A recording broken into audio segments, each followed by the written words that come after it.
આવ્યો છે બધા આટો પાપડીનો ને પાપડીના દાણાનો ગરમ ગરમ કે બધા પુલાવ ખાય.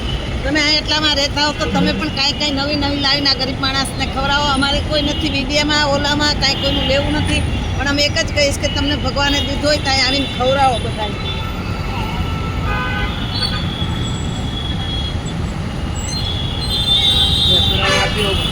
હા.